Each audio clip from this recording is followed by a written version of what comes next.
Okay, so the thing about parental alienation is it tends to be a narcissistic X, it seems like, for most of us. If you are in the beginning stages of dealing with someone who is countering your co-parent attempts, and no matter what you do, they try to portray themselves as either the hero or the victim, and they avoid collaborating with you and try to maintain control over the situation and for things to go their way, which is oftentimes almost always opposing your way, then you probably are co-parenting, or, well, they're counter-parenting with a narcissist, and this is causing parental alienation issues, like the child is becoming defiant to you, the child is not respecting your authority or your views on things, and is kind of aligning themselves to an unnatural level with the other parent, and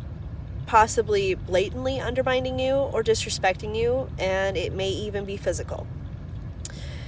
So if these things kind of are going along with your problems that you're experiencing, you need to maintain your composure in these situations and understand their mind games in order to be able to, I hate to say it, but twist it right back at them.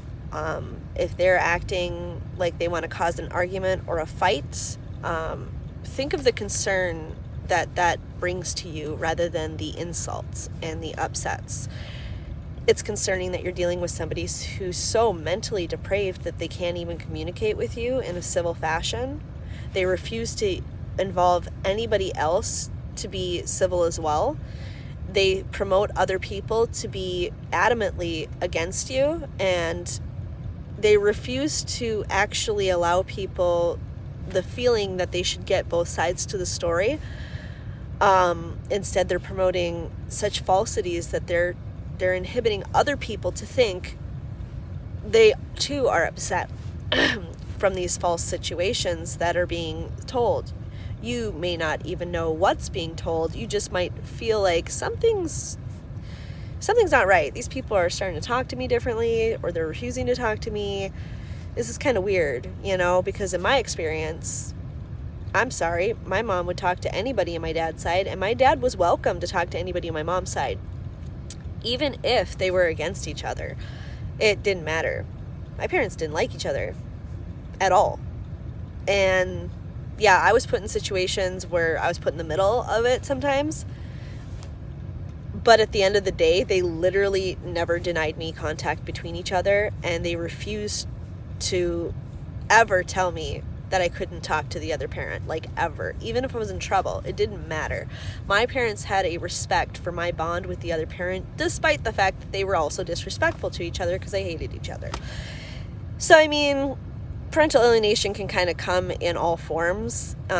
Subtle, normal family households have some degree of it, but at the end of the day, they don't let it take over and consume their objectives when co-parenting between the other parent and themselves.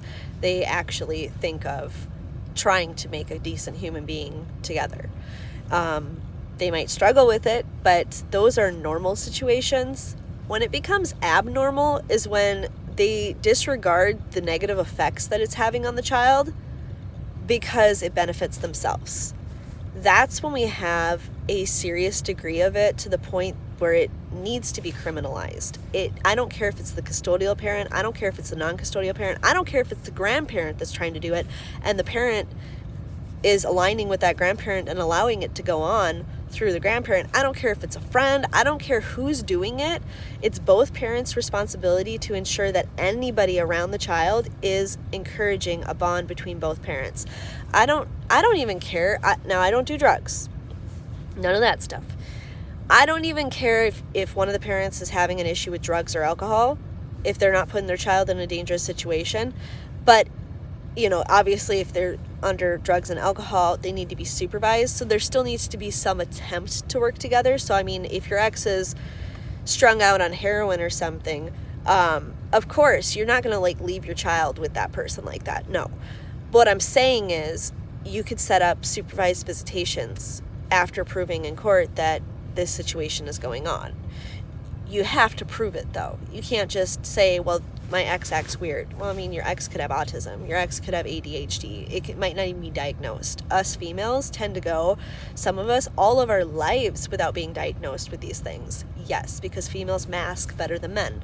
So I'm just explaining this to you guys because, yes, sometimes you might have a weird ex who kind of, thinks differently. But sometimes you might also be dealing with an unsafe ex, and you need to take measures in those circumstances. I am not saying that all parents deserve to be parents.